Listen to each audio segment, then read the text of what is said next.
লাকুম দীনুকুম ওয়ালিয়া দিন। তোমাদের ধর্ম তোমাদের আর আমার ধর্ম আমার। আমি আরো তোদের জন্য সন্দেশ প্রসাদ রাখছিলাম, আর তোরাও তোদের পূজায় আমাদের প্রতিপালক আল্লাহর সাথে শিরিক করিস, এই জন্য তোদের পূজায় আমাদের যাওয়া নিষেধ। তার মানে কি তোরা আমাদের ধর্মকে হিংসা করিস? নাহিদ, আব্দুর রহমান, দা দা পূজার বন্ধ তো দিল। আজকে সন্ধ্যা থেকে আমাদের পূজার অনুষ্ঠান শুরু হবে, অনেক মজা করব।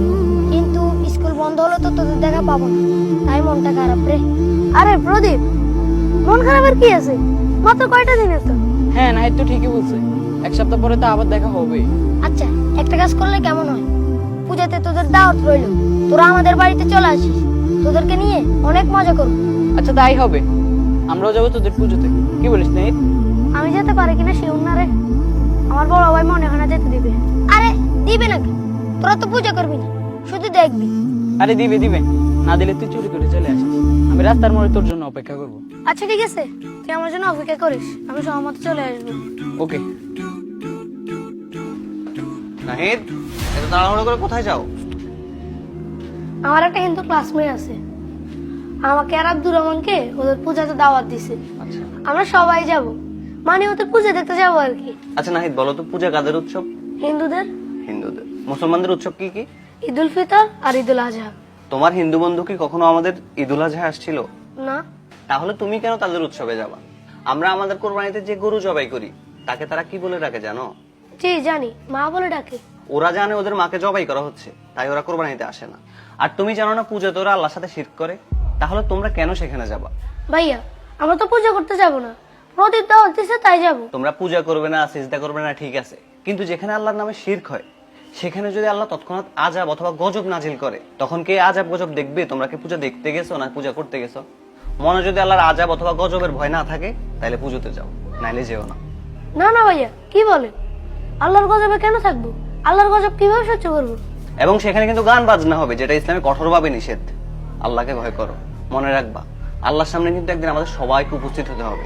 তখন কি জবাব দিবা? আল্লাহ যদি বলে আমার নামে এখানে শিরিক হচ্ছিল, তুমি এখানে কেন গেছো, তখন কি বলবা বলো তো? আচ্ছা ঠিক আছে ভাইয়া, আমি যাব না। আচ্ছা ঠিক আছে, যাও করে যাও। আচ্ছা। নাহিদ, এই নাহিদ, তুই বেটা কালকে আমার সাথে এমনটা না করলেও পারতিস। তুই আমাকে এতক্ষণ পর্যন্ত দাঁড় করায় রাখছস, আমি সন্ধ্যা পর্যন্ত তোর জন্য অপেক্ষা করছি। দোস্ত, আমার ভাই আমারে বুঝায় বলছে মুসলমানরা কেন পূজা যাওয়া নিষেধ। নিষেধ? কিন্তু কেন নিষেধ বলতো? তাইলে শুন।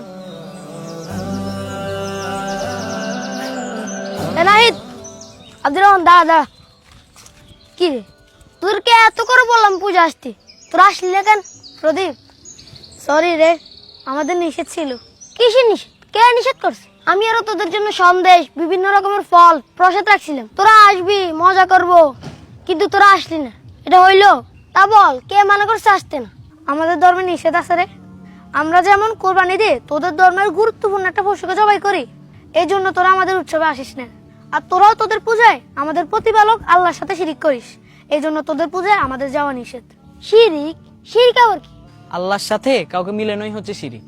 যেমন আল্লাহ ছাড়া অন্য কারো নিকট দোয়া করা, অন্য কারো নামে কোরবানি করা, মানত করা, এগুলোই শিরিক। আমরা তো আল্লাহর কাছে প্রার্থনাও করি না, আল্লাহর নামে কোরবানিও দিই না। তার মানে কি তোরা আমাদের ধর্মকে হিংসা করিস? আরে না না, হিংসা করবো কেন? আল্লাহ আমাদেরকে অন্য ধর্মকে হিংসা বা পালন করাতে বাধা দিতে নিষেধ করেছে। আর মহান আল্লাহ পবিত্র কোরআনে বলেন, লাকুম দীনুকুম ওয়ালিয়া দিন। তোমাদের ধর্ম তোমাদের আর আমার ধর্ম আমার। ও আচ্ছা, সুন্দর তো। লাকুম দিন, তারপর কি জানি? লাকুম দীনুকুম ওয়ালিয়া দিন। আধার হৃদয় জালো নূরের চেরা, মুছে দাও হৃদে যত কালিমা।